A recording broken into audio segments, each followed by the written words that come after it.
MMOs have never been my thing. I love RPGs, but I've never been into the whole paying monthly and the very standard quest structure. To me, MMOs are nothing more than side quests turned into a game. All you do is a normal RPG's side quests. Now, I've decided to give Final Fantasy XIV a try, mainly since it was also coming to the PS3, something I own that I knew would run the game.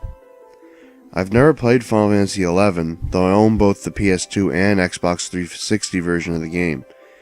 I've only gotten to level 10 in World of Warcraft, a game which I own and which is still sealed.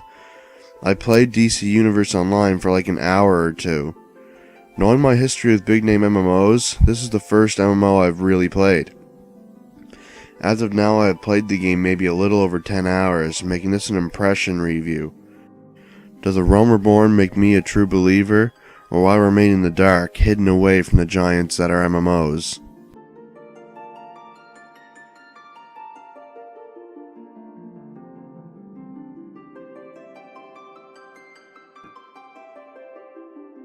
It's no secret that the original Final Fantasy XIV failed horribly.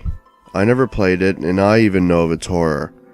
It was so bad that Square-Enix did that it damaged the Final Fantasy brand. With A Realm Reborn, Square hopes to prove to the world that it still knows how to do what it does, make good games. From a story standpoint, A Realm Reborn takes place in the Eorza, and 5 years after it was destroyed by Bahamut. You play as an adventurer striving to make a name for yourself, and ultimately help the land recover. The difference between this game and most other MMOs is that there are story quests, cutscenes, and a main scenario. Truth be told, I've never completed many story quests with the character I recorded the footage with. There are just too many other quests to complete. With my other character, Yosue Senji, I've completed more of them and wouldn't even have a proper cutscene. This is a great idea for an MMO as it makes people like me, who like Japanese RPGs and their stories, want to keep playing. The biggest thing here is the class system, however. Regardless of the game's focus, the story quests are a nice touch.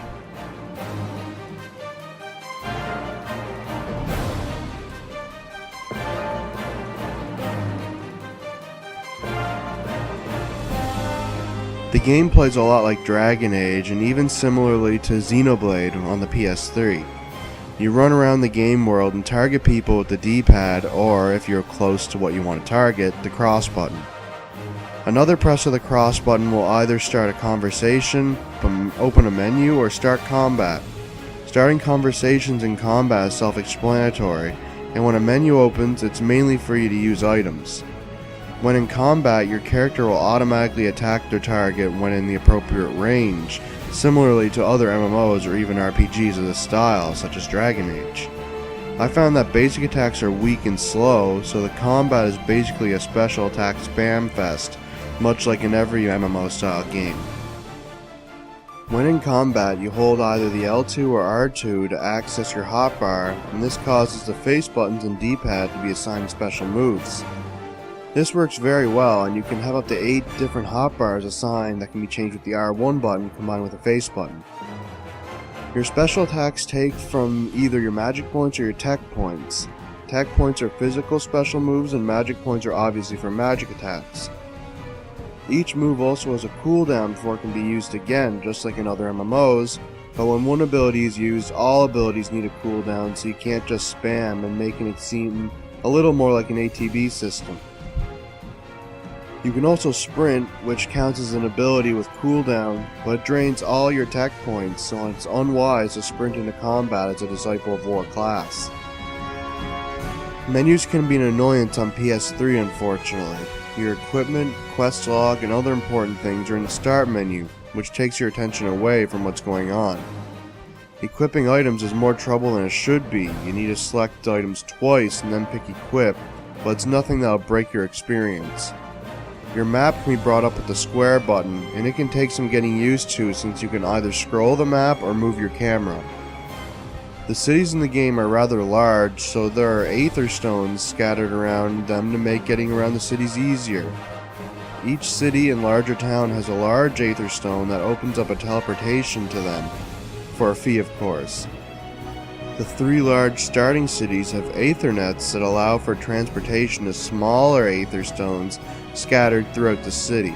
This is a great way to lessen the amount of running around the huge cities in order to pass through quests. As for the quests themselves, they're the standard affair. Go here, talk to this guy, talk to that guy, kill this, collect that, bring this to them, but it's still really well done and fun. Each character in the game, be they story character or just side quest giver, has a personality and it's fun seeing what they have to say. The story quests are more elaborate of course, some ending with a boss and quite a few with a cutscene. The quests are also in no short supply either. Usually whenever you complete a quest, that very person will have another one for you. It definitely keeps you busy, but can cause problems with leveling for a few reasons, which I'll get into in a bit. A cool addition to the genre are these events known as fates. They are structured, randomly appearing mini-quests that any player can join in on. They always require you to kill certain monsters marked with the fate symbol, but some require you to kill bosses.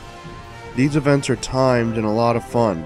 Players get experience and money for completing them, but the amount of experience you get depends on how much you contribute to the task at hand.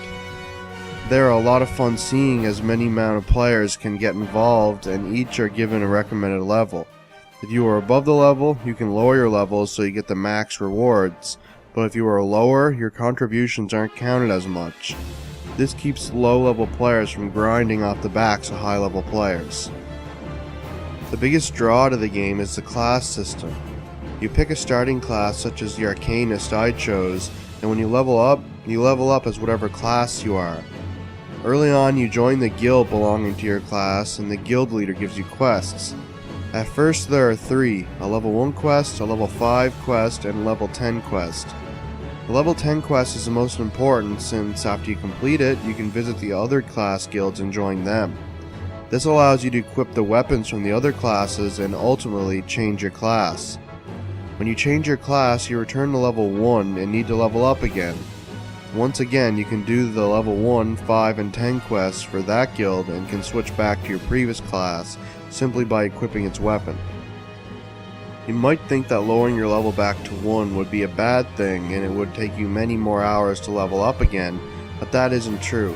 As a level 1 second class, you gain an experience boost that's larger the higher your primary class is.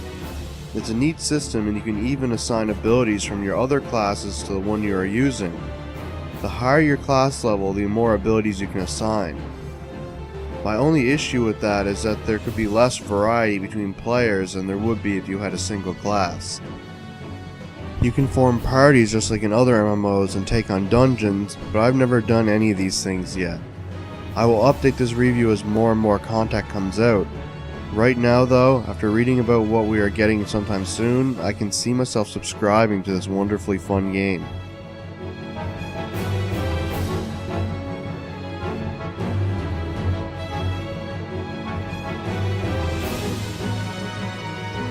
The audio in the game is a tiny bit mixed. There is no voice work during the basic gameplay for the most part. Your character can make noises, but the quest givers have no voices and have only seen one cutscene with voice work. That doesn't detract from the game, but it's odd. The big thing is the music. The title screen has the classic Final Fantasy theme, and the actual game is incredibly beautiful music. It's so beautiful that I notice when it's not playing. In most of my reviews, you'll notice that my audio sections are rather bare, and that's because I don't notice music as much when I'm actually playing the game. Here I do, and it's because it's so good. This is Final Fantasy levels of quality, and it's always great to say that.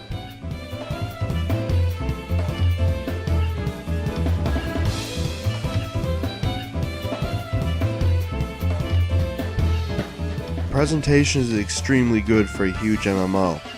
Now, I haven't gotten too far away from La Noscia and Gridania, but I can say that the game is beautiful, which Square-Enix is known for doing. Every character model looks great, and the character creation is impressive in that every possible character looks great, where most character creations have some bad looking combination of parts. Your gear obviously changes your appearance, and most of them look great, though there are some iffy looking ones like most MMOs. You can also dye your gear, but that requires a side quest I've yet to find. The environments look fantastic and the creatures look great. There is even an enchanting day and night cycle.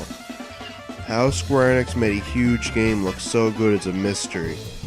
The only downside are the loading screens. They are numerous, separating the areas. They don't get in the way enough to stop this game from looking fantastic though.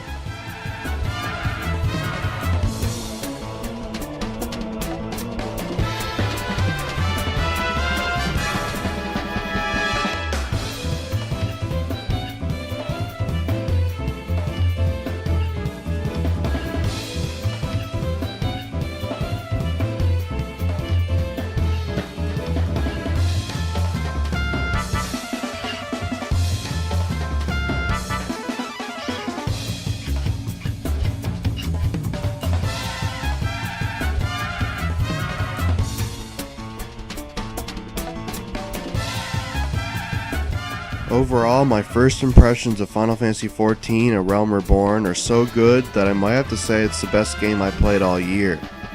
The class system is flexible and keeps players from having to make a new character if they want to experience another way of combat. The visuals and the impressive character creation make it the best looking MMO I've ever seen, and the environments look great as well. I will always remember the first time I witnessed night become day and how something so trivial was so enchanting. Sure, I failed to mention the login and server issues at launch, but they don't damage the game itself. It was to be expected and I knew it was going to happen.